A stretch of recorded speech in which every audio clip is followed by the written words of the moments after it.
Lungsod ng Davao, Mindanao. Ang karaniwang payapang kapaligiran sa isang siksikang lugar sa Kalye e Bonifacio ay biglang nabalot ng lagim.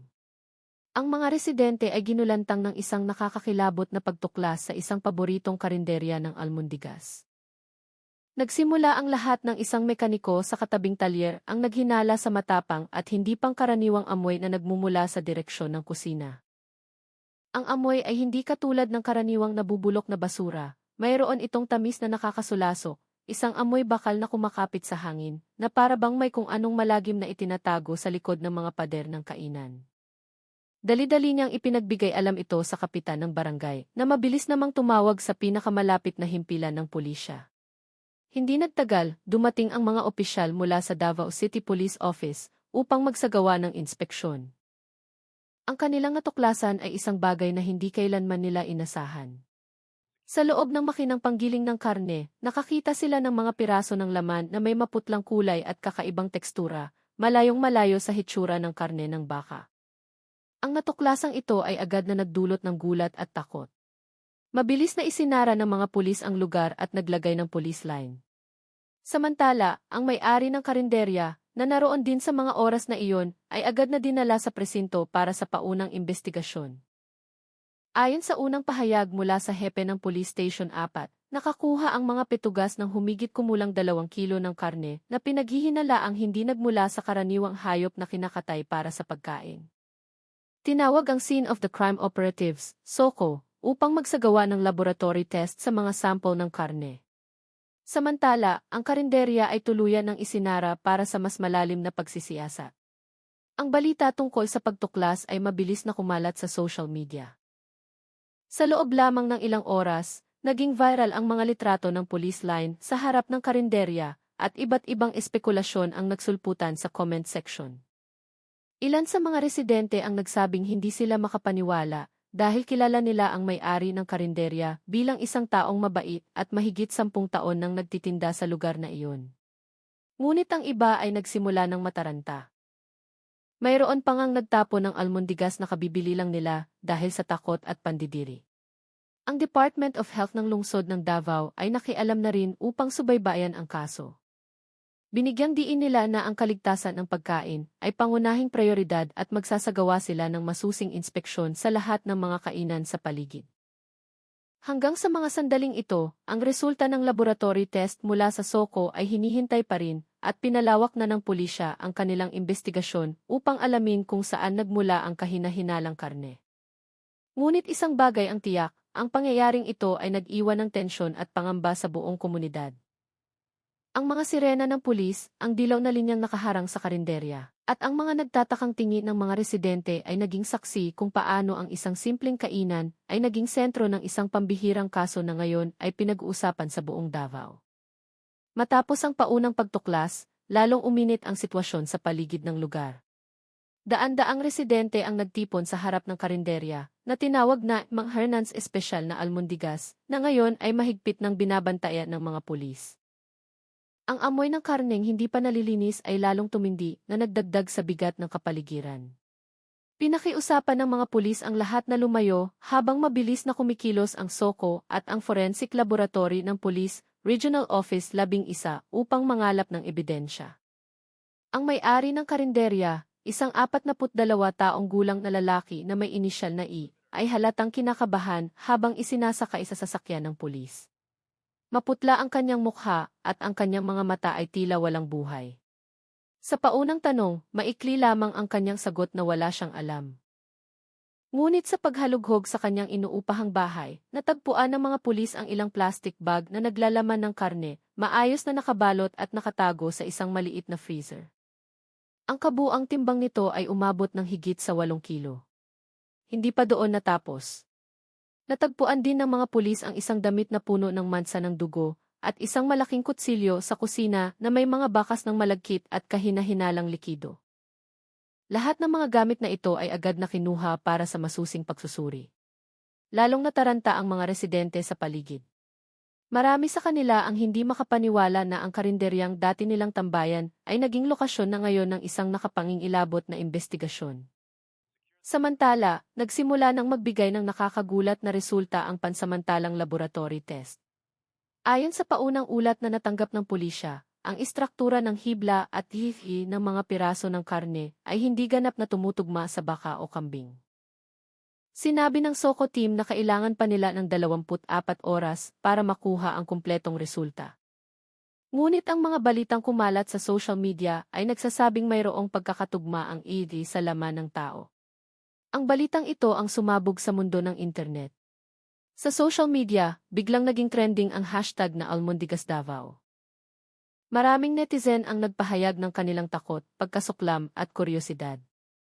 Mayroon ding nagbahagi ng mga litrato ng karinderya na may mga sensasyonal na caption tulad ng Almondigas na maisahog na katatakutan ni OP kaninong laman ang giniling, na lalong nagpalala sa sitwasyon.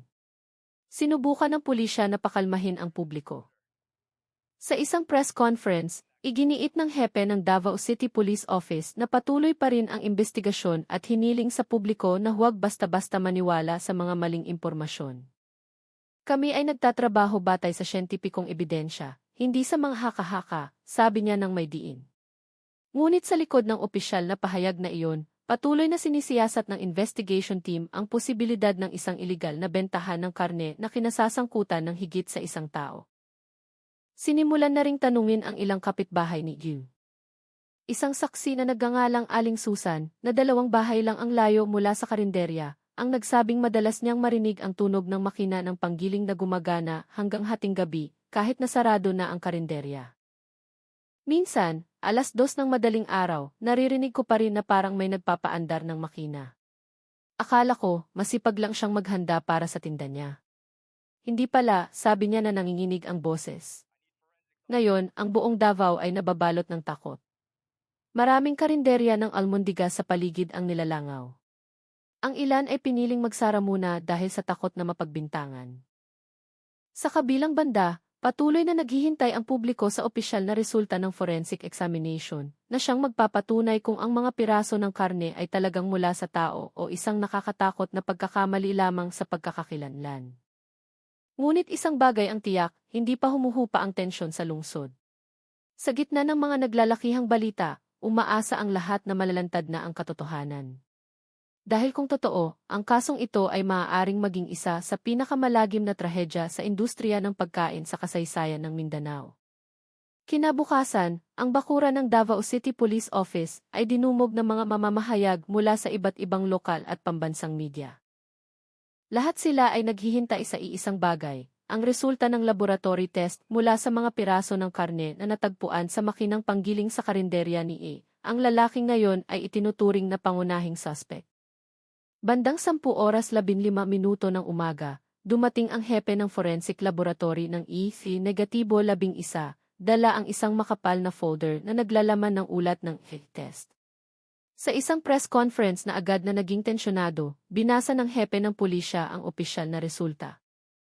Sa isang mabigat na boses, ipinahayag niya na ang resulta ng test ay nagpapakita ng pagkakatugma sa laman ng tao. Biglang tumahimik ang buong silid.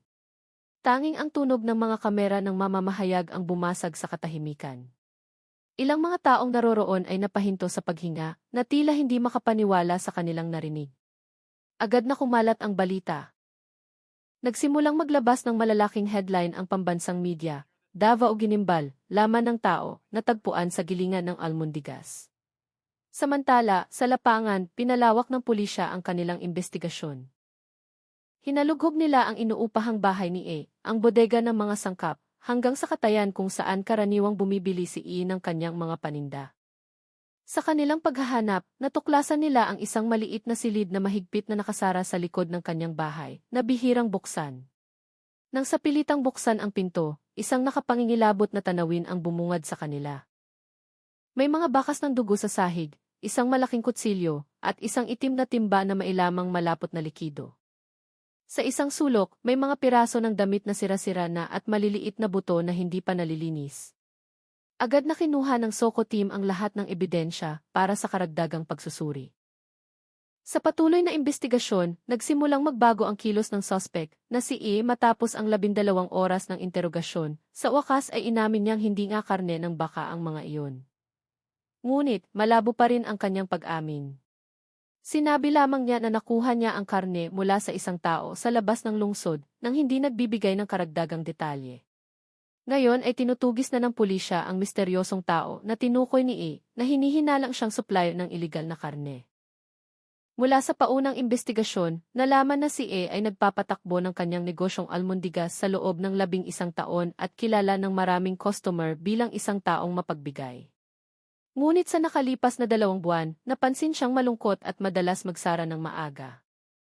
Ilan sa mga dati niyang empleyado ang nagsabing naging kakaiba ang kilos ni A, madalas mapag-isa, at pinagbabawalan ang sinuman na pumasok sa kusina. Ang kasong ito ay nagsimulang makuha ang atensyon ng malawak na publiko. Ang lokal na pamahalaan, kasama ang Department of Health at ang Food and Drug Administration, DE, ng Davao, ay nagsagawa ng biglaang inspeksyon sa ilang mga karinderya ng almundigas sa lungsod. Sa 42 kainan na sinuri, wala na mga tagpo ang katulad na kaso, ngunit ramdam pa rin ang tensyon. Inamin ng mga nagtitinda na bumagsak ang kanilang kita ng hanggang 70% mula nang pumutok ang kaso. Samantala, isang pamilya ang nagsimulang mag-ulat ng pagkawala ng isang miyembro na hinihinalang pinagmulan ng mga piraso ng katawan. Isang babae na nagngangalang Maria Santos, 29 taong gulang, ang nag-ulat na ang kanyang asawang si Ricardo, 34 taong gulang, isang chopper ng truck, ay nawawala na mula pa noong 2 linggo matapos huling maghatid ng kargamento ng karne sa isang lugar sa Davao.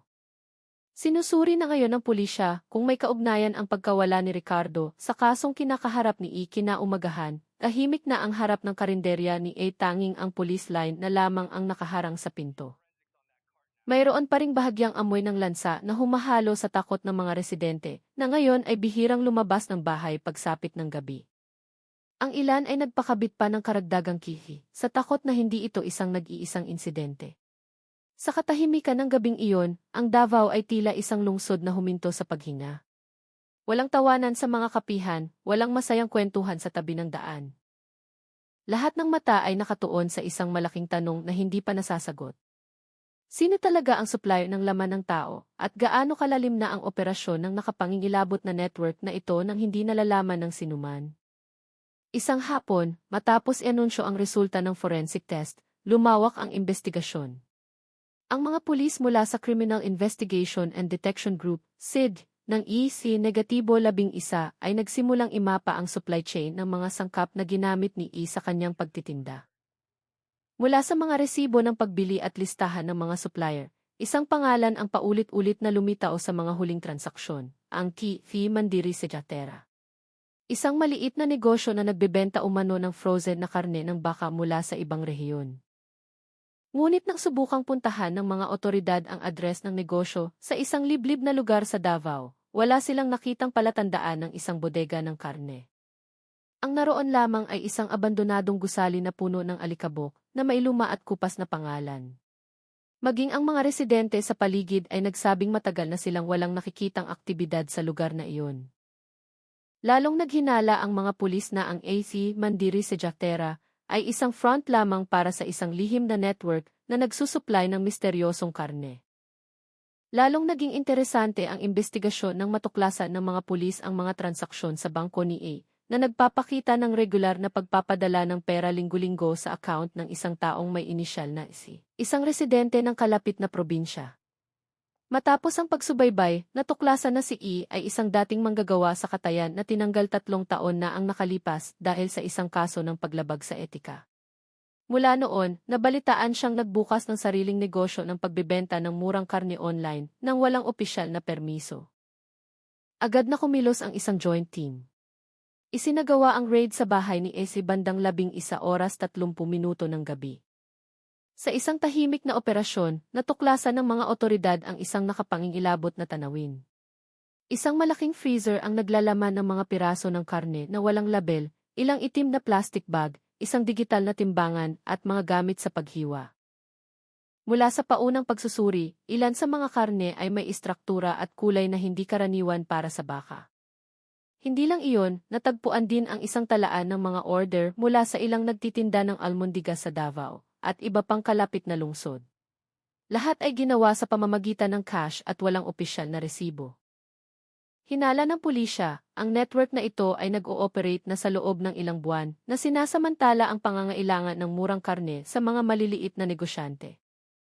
Nang tanungin, nagtangka pang magsinungaling si Ii, ngunit matapos harapin ang resulta ng forensic test, sa wakas ay nagsalita na siya. Sa kanyang pag-amin, sinabi niyang binili niya ang karneng walang pagkakakilanlan mula sa isang taong nagtatrabaho sa isang ospital sa labas ng lungsod. Ang karne raw ay medical waste na hindi na ginagamit na kanyang pinoproseso at muling ibinebenta sa mas mababang halaga. Ngunit nang mas malalim na siya sa atin ng pulisya, isang mas malagim na hinala ang lumabas. Ang tinutukoy na waste ay hindi pala laman ng hayop, kundi mga tira-tirang laman ng tao mula sa autopsy room ng ospital. Ang balitang ito ay nagdulot ng malaking kaguluhan. Agad na naglabas ng opisyal na pahayag ang lokal na pamahalaan at ang Department of Health na tinawag ang kaso bilang isang matinding paglabag sa batas at moralidad ng sangkatauhan. Nagpadala pa ang kalihim ng kalusugan ng isang espesyal na team sa Davao upang magsagawa ng audit sa lahat ng pasilidad pangkalusugan na nabanggit sa pag-amin ng suspect. Sa lapangan, patuloy na nagbabantay ang mga otoridad sa ilang mga kritikal na lugar. Ang mga karinderya ng almondigas sa Davao na dati puno ng tao ay ngayon ay halos walang customer. Ang ilan ay naglalagay na ng kanilang mga sertipiko ng halal at opisyal na permiso upang muling makuha ang tiwala ng kanilang mga suki. Samantala, sa social media, patuloy pa rin ang takot at galit. Maraming netizens ang humihiling na patawan ng pinakamabigat na parusa ang mga salarin. Sa tahanan ng pamilya ng nawawalang biktima, hindi pa rin humuhupa ang kalungkutan. Ang asawa ni Ricardo, si Maria Santos, ay umiiyak tuwing napapanood ang balita sa telebisyon. Hinihintay pa rin niya ang resulta ng karagdagang ECG test mula sa pulisya upang matiyak kung ang mga natagpuang piraso ng laman ay mula nga sa kanyang asawa. Sinabi ng pulisya na ang resulta ng kumpirmasyon ng ECG ay ilalabas sa loob ng 48 oras. Ngayon, ang buong Davao ay tila naghihintay sa pagtatapos ng madilim na kwentong ito. Sa isang banda, umaasa ang publiko na malalantad na ang katotohanan. Sa kabilang banda, patuloy na bumabalot ang takot sa bawat kainan na nagbebenta ng almondigas, isang pagkaing dati bahagi na ng pang-araw-araw na buhay ng mga Pilipino. Isang pangungusap mula sa isang residente sa lugar ng krimen ang sumasalamin sa nararamdaman ng marami. Dati, kumakain kami ng almondigas para sumaya.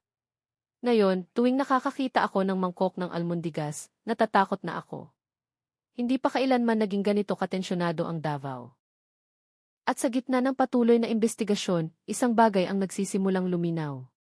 Ang tila nag-iisang kaso na ito ay maaaring tuktok lamang ng isang mas malaking network ng kadiliman sa likod ng negosyo ng murang karne. 2 araw matapos yumanig sa publiko ang pag-amin ni E, nananatiling tensyonado ang sitwasyon sa Davao. Pinalawak ng pulisya ang investigasyon sa iba't ibang probinsya sa pakikipagtulungan ng SID ng EC-11 upang subaybayan ang distribution chain na nabanggit sa mga talaan ng order. Mula sa pagsubaybay, isang nakakagulat na tuklas ang lumabas. Ang mga bakas ng paghahatid ng misteryosong karne ay umabot sa isang pabrika ng pagpoproseso ng karne sa isang industrial zone sa labas ng lungsod. Ang pabrika ay nag-ooperate sa ilalim ng pangalang EC Sumber Protein Nusantara, na kilala sa paggawa ng frozen na almondigas at iba pang processed meat. Ngunit matapos ang masusing pagsisiyasat, isang malaking irregularidad ang natuklasan. Ang pabrika ay walang permit mula sa GE, at ilan sa mga sangkap na pumapasok ay hindi nakatala sa opisyal na dokumento. Natagpuan ng mga otoridad ang 3 refrigerator truck na walang malinaw na plaka, na nagbababa ng kargamento sa gabi ng isagawa ang raid. Nang buksan ang pinto ng bodega, biglang tumahimik ang lahat. Isang matapang na amoy ang sumalubong sa kanila na may kasamang matalas na amoy ng kemikal. Sa loob, mayroong 12 malalaking sako na naglalaman ng mga piraso ng frozen na karne na walang label. Ang ilan ay nagbago na ng kulay. Sa isang sulok, natagpuan ng SOCO team ang isang medical bag na may markang e-biohazard, human tissue sample, na dapat ay sa mga laboratorio ng ospital lamang ginagamit. Ang tuklas na ito ang naging turning point ng kaso. Hinala ng pulisya, ang network na ito ay hindi lamang nag-ooperate sa Davao, kundi mayroon ding mga sangay sa ilang malalaking lungsod sa Pilipinas, kabilang ang Cebu, Iloilo at Maynila. Upang matiyak ito, agad na sinamsam ng joint team ang lahat ng talaan ng ekspedisyon at mga bank account ng kumpanya. Mula sa paunang pagsusuri, natuklasan ang regular na paglilipat ng daan-daang libong piso bawat linggo sa mga account sa ibang bansa. Samantala, lalong tumindi ang takot sa komunidad. Sa mga palengke, bumagsak ang bentahan ng karne. Maraming mamimili ang mas pinipiling magluto ng gulay o isda kaysa sa processed meat. Ang mga nagtitinda ng almondigas sa iba't ibang lugar ay nagsagawa pa ng Solidarity Rally, namimigay ng libreng almondigas na may kasamang label na halal at garantisadong ligtas upang muling makuha ang tiwala ng publiko. Sa social media, kumalat ang mga video ng mga nagtitinda na umiiyak dahil sa pagbagsak ng kanilang kita.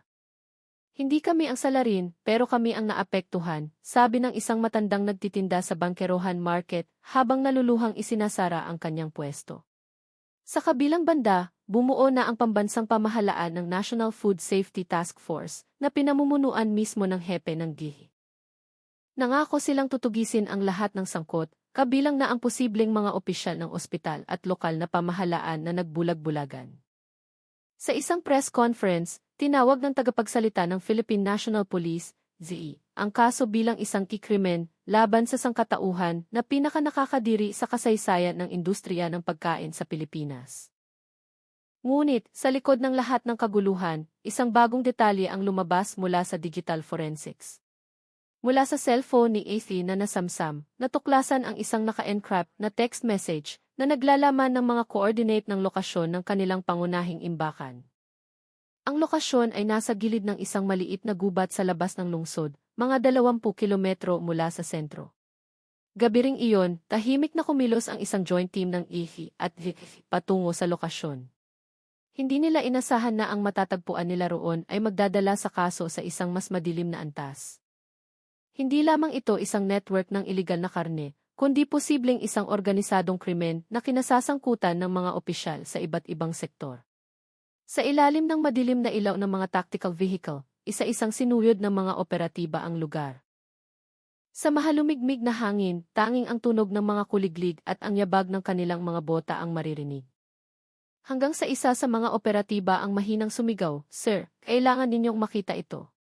Ang natagpuan nila sa likod ng mga palumpong ang naging pinakamadilim na bahagi ng kaso ng almundigas na mailaman ng tao, na ngayon ay hindi lamang yumanig sa Davao, kundi sa buong Pilipinas. Gabing iyon, mas malamig kaysa karaniwan ang hangin sa maliit na kagubatan, mga 20 kilometro mula sa sentro ng lungsod ng Davao.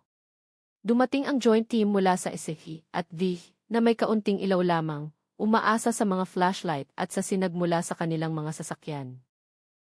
Ang daan patungo sa mga coordinate na nakuha mula sa cellphone ni E ay napakatahimik, napapalibutan ng makakapal na palumpong at mga puno na humaharang sa liwanag ng buwan. Sa una, inakala nilang ito ay isang tagong imbakan lamang. Ngunit habang papalalim sila, isang matapang na amoy ng lansa ang nagsimulang kumalat sa hangin. Huminto sandali ang grupo, nagkatinginan ng walang imik. Ilan sa kanila ay nagsuot ng karagdagang mask, naghahanda sa pinakamasamang posibleng sitwasyon. Mga 50 metro mula sa pangunahing coordinate, natagpuan nila ang isang pansamantalang istruktura na gawa sa kahoy at trapal. Sa loob, may isang mahabang mesang kinakalawang, ilang gamit sa paghiwa, at isang maliit na generator na mahina pa ring umaandar. Ngunit ang nagpatigil sa lahat ay ang 12-12 malalaking itim na plastic bag na nakasalansan sa isang sulok.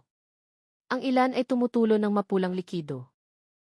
Sa loob nito, natagpuan ang mga piraso ng katawan ng tao na pinreserba sa kemikal. May mga piraso ng kamay, paa, at maging bahagi ng dibdib na buo pa. Agad na nagsagawa ng paunang identifikasyon ang SOCO team at naitala ang hindi bababa sa 18 bag na naglalaman ng iba't ibang bahagi ng katawan na posibleng mula sa higit sa isang individual. Ngunit hindi pa doon natapos ang lagim. Sa likod ng istruktura, natagpuan ang isang bahagi ng lupa na bagong hukay na may mga palatandaan ng bunto ng bato at abo mula sa pagsusunog. Matapos ang ilang oras na paghukay, natagpuan ang isang bungo ng tao at mga buto na mababaw lamang ang pagkakabaon.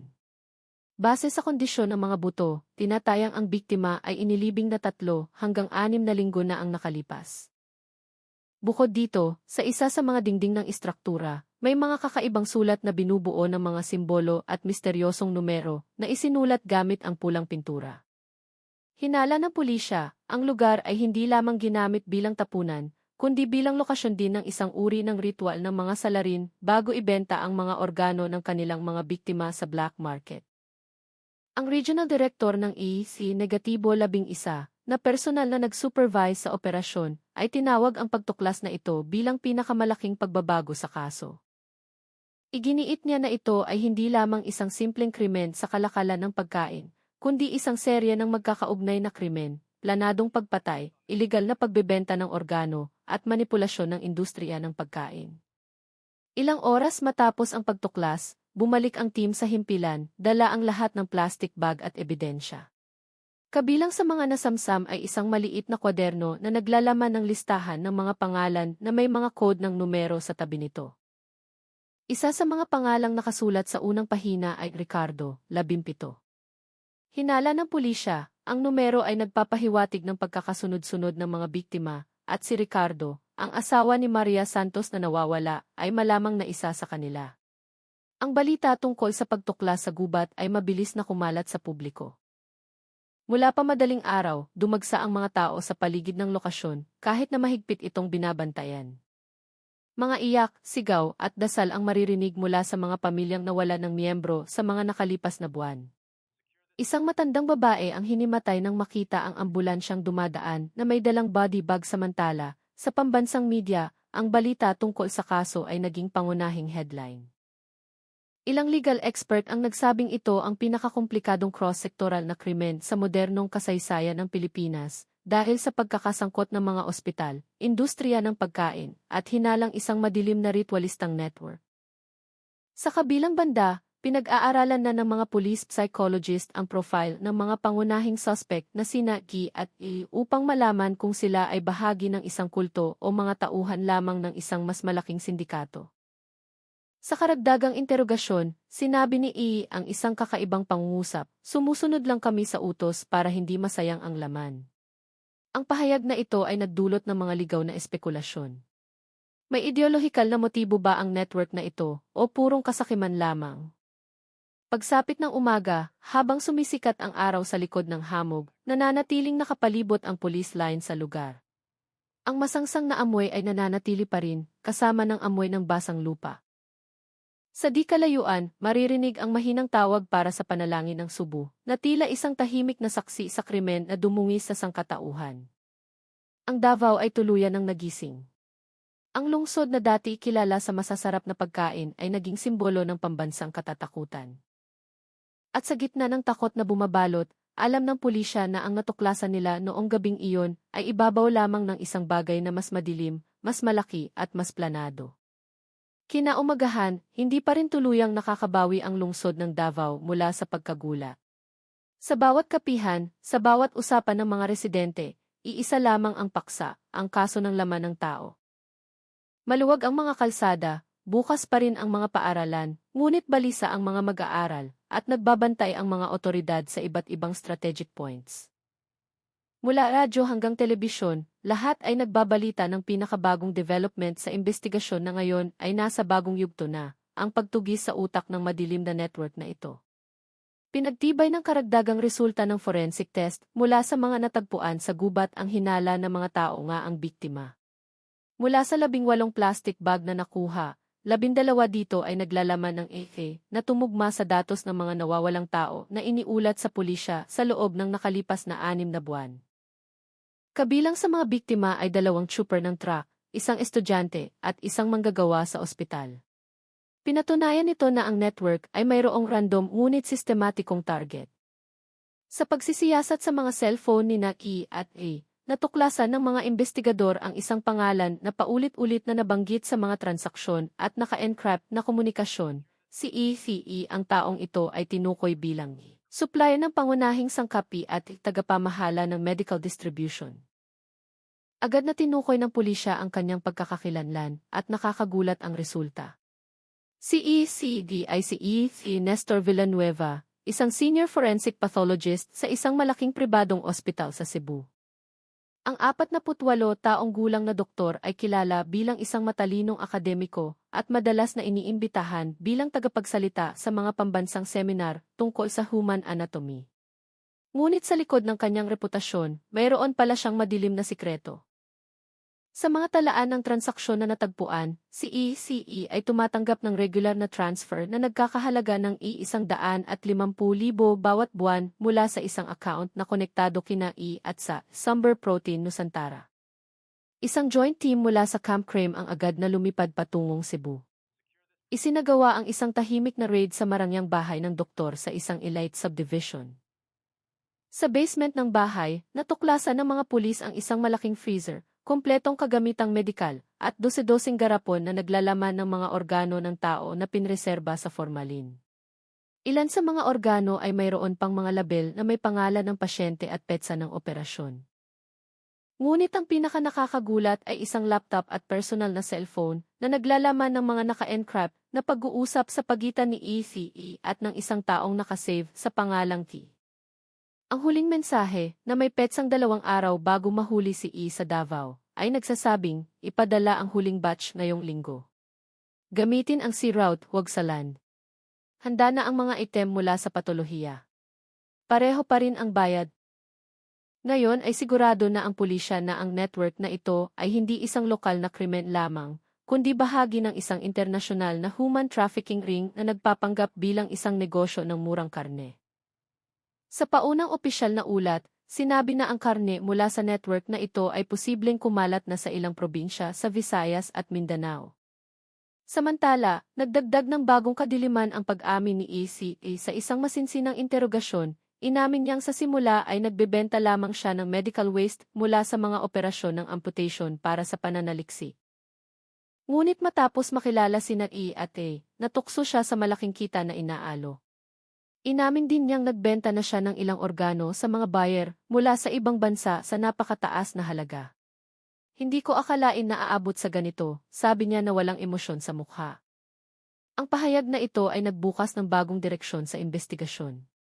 Tinutugis na ngayon ng pulisya ang misteryosong taong nagngangalang TE, na hinihinalang pangunahing coordinator ng internasyonal na network na ito.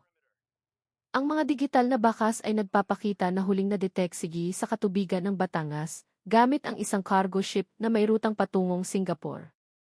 Sa Davao, patuloy pa rin ang proseso ng pagkakakilanlan ng mga biktima. Nagtatrabaho ang EFA team araw at gabi, itinutugma ang EFA mula sa mga piraso ng katawan sa datos ng mga pamilya ng biktima na dumating mula sa iba't ibang lugar. Sa identification room ng isang ospital, maririnig ang mga hagulhol ng pamilya tuwing may isang pangalan na inaanunsyo. Sa wakas, natanggap ni Maria Santos ang mapait na katotohanan. Ang resulta ng EHT test sa piraso ng katawan na mailabel na 17 ay tunay ngang sa kanyang asawa. Humagulhol siya habang yakap ang maliit na body bag na ibinigay ng mga opisyal. Nagtatrabaho lang siya para sa amin. Bakit kailangan niyang maging biktima ng ganitong kalupitan? Sabi niya, na nagpadurog sa puso ng lahat ng naroroon. Nagdadalamhati ang lungsod ng Davao. Ngunit sa likod ng pighati, nag-aalab ang diwa ng mga residente para sa hustisya. Libu-libong tao ang nagsagawa ng candlelighting vigil sa harap ng City Hall, hinihiling sa gobyerno na parusahan ang lahat ng salarin at higpitan ang pagbabantay sa industriya ng pagkain. Ilang human rights activist ang nagsabing ito ay hindi lamang krimen, kundi isang krimen laban sa sangkatauhan. Ngunit sa headquarters ng mga investigador, iisa ang pangunahing focus, sino si Guy? Mula sa pinakabagong digital tracing, natagpuan ang isang naka-encrypt na file na naglalaman ng listahan ng mga pangalan, mga numero ng account sa ibang bansa, at isang malabong litrato. Isang lalaking nakasuot ng itim na suit na may tatoo sa liig na hugis ng simbolo na katulad ng natagpuan sa dingding ng kubo sa gubat. Hinala ng pulisya, ang simbolo na iyon ay ang sagisag ng isang lihim na grupo na matagal nang nag-ooperate sa cross-border na kalakalan ng organo ng tao. At ngayon, isang bagong pagtugis ang nagsimula. Habang nagluluksa pa ang komunidad, nakikipagkarera ang mga otoridad sa oras upang mahuli ang mastermind bago pa ito tuluyang maglaho sa ibang bansa. Dala ang madilim na sikreto na matagal nang nakatago sa likod ng isang simpleng mangkok ng almundigas. Umaga noon at kakaiba ang kapaligiran sa Camp Crame sa Quezon City. Ang pangunahing silid ng investigasyon ay puno ng mga monitor, digital na mapa at mga pangalan na pinag-ugnay ng mga pulang linya. Ang network ng kalakalan ng laman ng tao ay naging isang pambansa at internasyonal na kaso na. Sa gitna ng silid, nakatayo ang pinuno ng SID, matalim ang tingin sa isang litratong nakapaskil sa malaking screen. Isang lalaking nakaitim na suit, may inisyal na YI, bahagyang natatakpan ng anino ang kanyang mukha, ngunit kitang-kita ang tatoo sa kanyang liig, isang simbolo ng spiral na may kakaibang letra sa gitna. Ang simbolo ay kapareho ng natagpuan sa kubo sa gubat kung saan pinagpiraso ang mga biktima. Ang Joint Investigation Team ng Interpol at ng Directorate for Investigation and Detective Management ay nagkaroon ng isang konklusyon, si Gu ay hindi lamang isang field coordinator. Siya ang mastermind na kumokontrol sa lahat ng transaksyon, nagre-recruit at nagbubura ng mga bakas.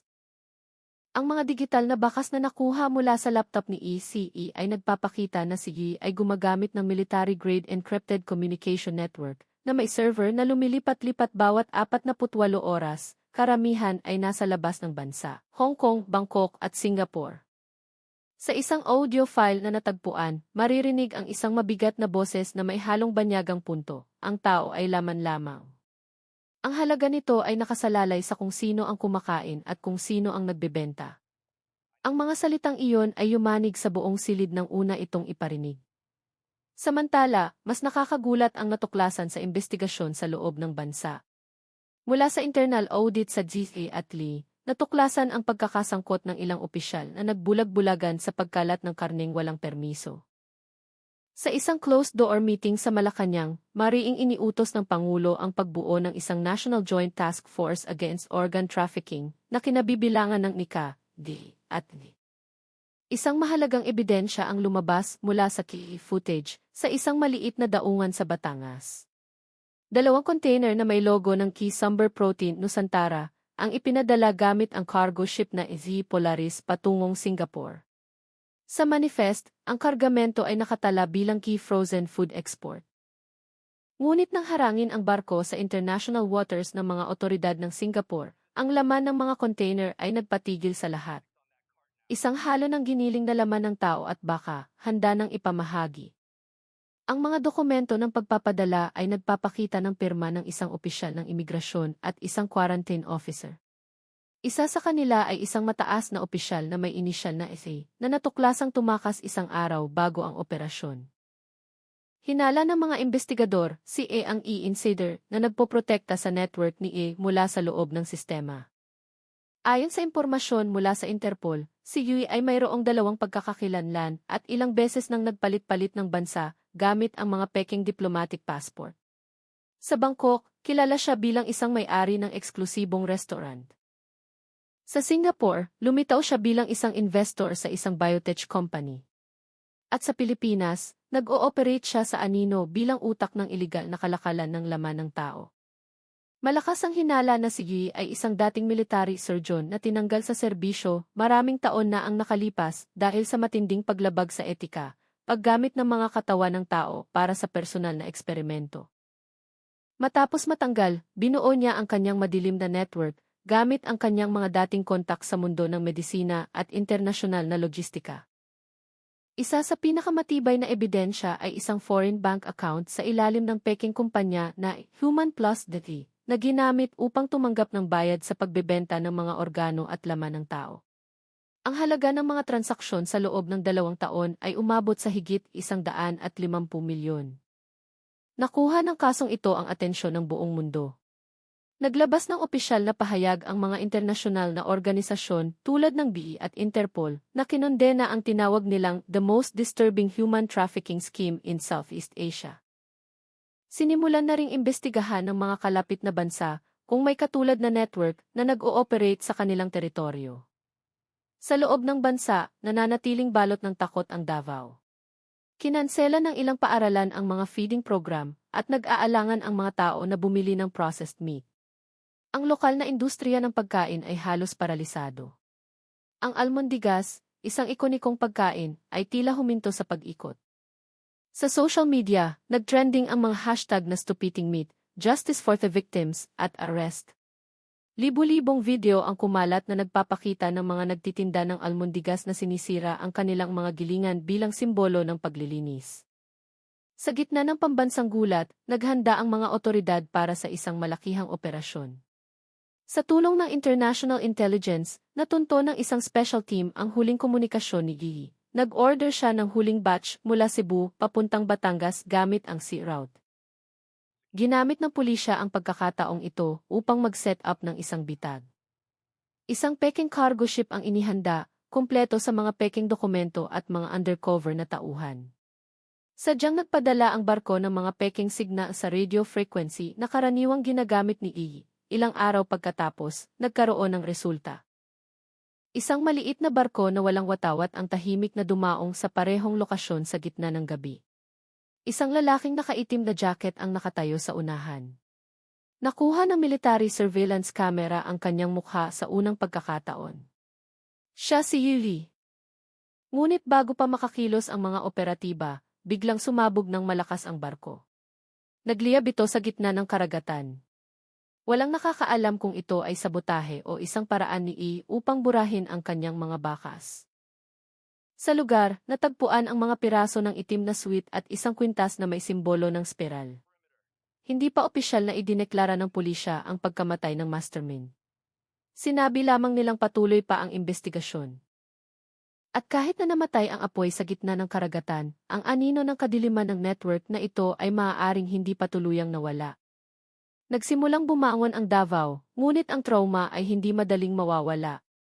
Mula sa isang simpleng mangkok ng almundigas, natutunan ng Pilipinas ang isang aral. Sa likod ng karaniwang sarap, maaaring nagtatago ang isang hindi mailarawang kadiliman.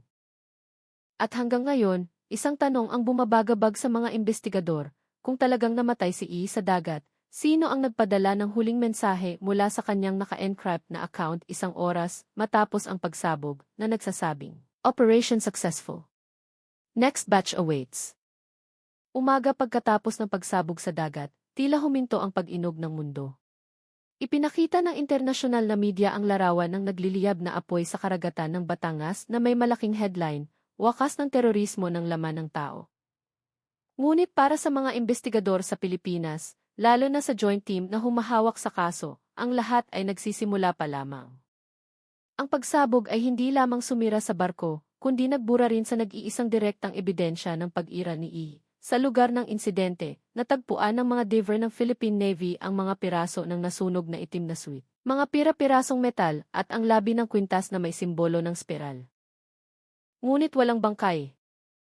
Sa masusing pagsusuri, ang mga piraso ay naglalaman ng residue ng military grade na pampasabog na C4, hindi karaniwang fuel ng barko. Ibig sabihin, ang pagsabog ay planado, hindi aksidente.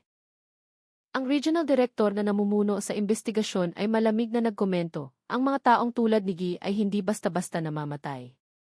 Ang pagsabog na iyon ay isang mensahe, hindi isang pagtatapos. Ilang oras matapos kumalat ang balita ng pagsabog, muling yumanig ang mundo ng internet. Isang misteryosong account ang lumitaw sa dark web na may pangalang The Spiral Network. Nag-upload ito ng isang video na may habang 2 minuto at 43 segundo. Sa video, makikita ang isang taong nakaupo sa madilim na silid. Nakatakip ang kanyang mukha ng itim na maskara na may simbolo ng spiral sa dibdib. Isang malalim at paos na boses ang nagsalita, "Operation successful. Hindi kami nagbebenta ng karne. Nagbebenta kami ng mga lihim ng sangkatauhan. Hindi kailanman magiging handa ang mundo na malaman kung gaano kababa ang presyo ng sarili nitong katawan." Nagtapos ang video sa isang mahinang tawa at isang text message sa screen, "Next batch, 0018, Davao." Agad na nagdulot ng panibagong panik ang video. Mabilis na nakipag-ugnayan ang pulisya sa kanilang cybercrime unit upang subaybayan ang pinagmulan ng video. Ngunit ang server ay lumilipat-lipat ng lokasyon bawat 30 segundo na ginagawang halos imposible ang pag-trace. Lumakas ang hinala na ang network ni Guy ay patuloy pa ring nag-ooperate kahit na siya ay pinaniniwala ang patay na. Ilang araw pagkatapos, lalong naging komplikado ang sitwasyon. Ang mga lihim na datos ng investigasyon ay na-leak sa publiko. Ang mga pangalan ng mga investigador at saksi ay lumabas sa mga anonymous online forum, kumpleto sa kanilang mga address at personal na litrato. Mula sa internal forensic audit, natuklasan na ang leak ay nagmula sa loob mismo ng sistema ng kapulisan. May isang tao sa loob na nagpadala ng kopya ng mga dokumento sa isang external network. Ang hinala ay napunta sa isang batang miyembro ng cyber team na may inisyal na G, nakilala bilang tahimik ngunit henyo sa data encryption. Nahuli siya habang sinusubukang tumakas patungong Malaysia sa pamamagitan ng dagat. Sa interogasyon, inamin ni Dick na hindi siya nag-iisa. Tumatanggap daw siya ng utos mula sa isang naka-encrypt na account na may username na The Here na gumagamit ng parehong lengguwahe ni Guy. Inamin ni DC na pinangakuan siya ng malaking halaga upang ilabas ang mga datos ng investigasyon at tulungan ang network na burahin ang kanilang mga bakas. Nang tanungin kung si The Here at si Guy ay isang tao, mahina siyang tumawa at sinabi, patay na si E, pero ang kanyang pamana, hindi. Bumalik ang takot sa Davao. Sa loob ng isang linggo matapos lumabas ang video ng The Spiral Network, dalawang misteryosong insidente ang naganap. Una, nasunog ang bodega kung saan nakaimbak ang mga ebidensya sa himpilan ng pulisya. Tinupok ng apoy ang halos lahat ng orihinal na dokumento. Pangalawa, isa sa mga pangunahing saksi, isang dating empleyado ng pabrika, ay natagpo ang patay sa ilog. Lumulutang ang kanyang katawan na walang pagkakakilanlan, maliban sa isang kwintas na may simbolo ng spiral. Lalong nabalisa ang publiko. Ang ilan ay naniniwalang ang kaso ay naging isang lihim na digmaan sa pagitan ng mga otoridad at isang lihim na network na nakapasok na sa iba't ibang sektor. Habang nagpapatuloy ang lahat ng ito, natuklasan ng intelligence unit ang isang bodega sa gilid ng isang daungan na hinihinalang bagong lokasyon ng aktibidad ng network. Mula sa drone surveillance, nakita ang mga aktibidad ng pagbaba at pagkarga sa gabi, gamit ang mga truck na walang plaka. Isinagawa ang isang lihim na operasyon. Tahimik na kumilos ang mga armadong puwersa pagsapit ng gabi. Sa kanilang pag-raid, natuklasan nila ang isang tagong basement sa likod ng mga walang lamang container. Naroon ang mga industrial-grade na gilingan at isang malaking freezer na puno ng mga bag ng karne. Ngunit ang pinaka-nakakagulat ay isang computer na bukas pa. Sa screen, mayroong isang message notification mula sa isang naka-encrypt na account. Welcome to the new chapter, Captain. Ang mensahe ay ipinadala 30 segundo bago dumating ang mga operatiba. Isang malinaw na palatandaan na alam ng salarin ang operasyon ng pulisya in real time. Lumakas ang hinala na may isa pang traidor sa mataas na antas. Binuksan ng isang intelligence officer ang mga digital na tala sa computer at natagpuan ang isang folder na may pangalang E-Inheritance Protocol.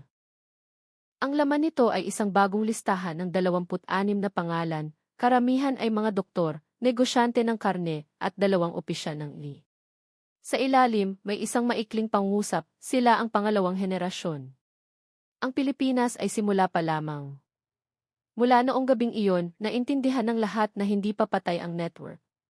Hindi na lamang sila nagbebenta ng laman ng tao, nagtatayo sila ng isang sistema na nakaugat sa negosyo, mga ospital, at burokrasya. Hanggang ngayon, nananatiling misteryo ang pagkakakilanlan ni The Here. Sigurado lamang ang pulisya na siya ang direktang tagapagmana ni E, isang taong mas bata, mas matalino, at mas mapanganib dahil natuto na siya sa mga pagkakamali ng naunang henerasyon. Muling nabuhay ang Davao, ngunit sa isang tensyonadong katahimikan. Unti-unti nang nagbubukas ang mga karinderya ng almundigas, ngunit nag-aalangan pa rin ang mga customer. Sa tuwing umaandar ang isang gilingan, napapalingon ang ilan na may takot sa kanilang mga mata. Sa likod ng lahat ng ito, sa isang lugar na hindi alam, isang lalaki ang nakaupo sa harap ng isang madilim na computer, kalmadong nagtatype ng mensahe, Batch 0021, Maynila. Prepare. At sa ilalim, pinindot niya ang send button na nagtatapos sa isang simbolong kilala na ng mundo. Ang pulang simbolo ng spiral. 6 na buwan na ang lumipas mula sa pagsabog sa dagat ng Batangas at ang paglitaw ng misteryosong mensaheng i-Batch 0021, Maynila. Ngunit ang anino ng kaso ng almundigas sa Davao ay nananatiling nakakapit sa alaala ng bansa. Sa telebisyon, sa social media, at maging sa mga hapagkainan, binabanggit pa rin ang pangalan nito, ay halong pandidiri, takot, at hindi paniniwala. Idineklara ng gobyerno ang kaso bilang pinakamalaking cross-border crime sa huling 2 dekada na kinasasangkutan ng network na kilala sa internet bilang The Spiral Network. Mahigit 50 katao ang naaresto, mula sa mga doktor, opisyal, negosyante, hanggang sa mga logistic operator. Ngunit ang misteryosong Dahir, ang tagapagmana ni E, ay hindi kailanman nahuli. Kahit na winasak ng mga otoridad ang mga bodega at isinara ang mga iligal na pabrika, patuloy na lumilitaw ang mga anomalya sa Cebu, Iloilo at General Santos. Nakakahanap ang mga pulis ng mga abandonadong container na may pulang simbolo ng spiral, walang laman, walang bakas. Isang mensahe lamang ang laging iniiwan, hindi kami nagbebenta ng karne. Nagbebenta kami ng mga lihim ng sangkatauhan. Ang susunod na batch ay naghihintay sa mga nagugutom. Hindi na pareho ang Davao. Ang mga karinderya ng Almondigas ay obligado ng magkaroon ng digital halal certificate. Bawat gilingan ay kailangang may serial number at sensor. Bumuo pa ang gobyerno ng isang bagong ahensya, ang National Food Safety and Forensic Agency, NFSFA, isang joint body ng ECD at mga molecular biologist. Ngunit sa puso ng mga mamamayan, hindi pa naghihilom ang sugat. Sa Kalye e Bonifacio, kung saan dating nakatayo ang karinderya, mga guho na lamang ang natitira, tinubuan na ng damo. Sa dingding, may nagsulat ng graffiti, hindi kami nakakalimot. Si Maria Santos, ang biyuda ni Ricardo, ay nakatira na ngayon sa isang simpleng bahay kasama ang kanyang nag-iisang anak. Hindi na siya nagtitinda ng pagkain, kundi nagbukas ng isang maliit na kapihan na may pangalang Ipanalangin para sa lahat ng biktima. Sa dingding, nakasabit ang litrato ng kanyang nakangiting asawa. Sa ilalim, may nakasulat, hindi lahat ng masarap ay nagmumula sa kabutihan. Gabi-gabi, nagsisindi siya ng kandila sa harap ng litrato, nagdarasal na hindi na maulit ang trahedya. Sa archive room ng Camp Crame, ang file ng kaso ng Davao Spiral ay nakatago sa isang pulang folder, ang code para sa mga kasong hindi pa nareresolba. Sa loob, naroon ang mga litrato, recording, at ang kopya ng huling mensahe ni Dahir. Ang ilang senior na investigador na humawak sa kaso ay retirado na. Ngunit hanggang ngayon, inaamin nilang paminsan-minsan ay nakakatanggap sila ng kakaibang email, "The next batch is ready. You will never know who the buyers are." Ang mensahe ay laging dumarating sa iisang petsa, Disyembre 12, ang araw kung kailan unang natagpuan ang gilingan sa karinderya. Sa huling opisyal na ulat, isinulat ng pinuno ng task force ang isang pangungusap na nagsilbing konklusyon sa buong investigasyon. "We managed to cut the chain, but we did not destroy the root. A network like the spiral does not depend on people, but on human greed itself." Gabi noon, sa isang tahimik na daungan sa ibang bansa, isang lalaking nakaitim na suit ang nakatayo sa gilid ng pantalan. Nakatakip ng scarf ang kanyang liig, ngunit sa ilalim nito, bahagyang nakikita ang isang halos kupas ng tatoo ng spiral. Sinindihan niya ang isang sigarilyo, tinitigan ang madilim na karagatan, at nagsalita sa isang maliit na earpiece. Tapos na ang Davao. Ngayon, turno na ng Maynila. Mula sa kabilang linya, isang malambing na boses ng babae ang sumagot. "Handa na po ang batch 0021, sir." Umiti ng bahagya ang lalaki at naglakad patungo sa isang cargo ship. Sa gilid ng barko, nakasulat sa malaking pulang letra ang isang salita, spiral. Saglit siyang nakuna ng kikis ng daungan bago dahan-dahang umalis ang barko, tinahak ang hamog at naglaho ng walang bakas. At sa Davao, sa isang simpleng bahay, ipinapalabas ng telebisyon ang hating-gabing balita, pulisya, nakatuklas ng hindi kilalang karne sa isang frozen warehouse sa Maynila. Ang kandila sa kapihan ni Maria Santos ay bahagyang kumislap sa ihip ng hangin at pagkatapos ay namatay. Ang malagim na kasong yumanig sa Davao ay isang matinding paalala na ang kasamaan ay maaaring magtago sa likod ng mga bagay na tila karaniwan.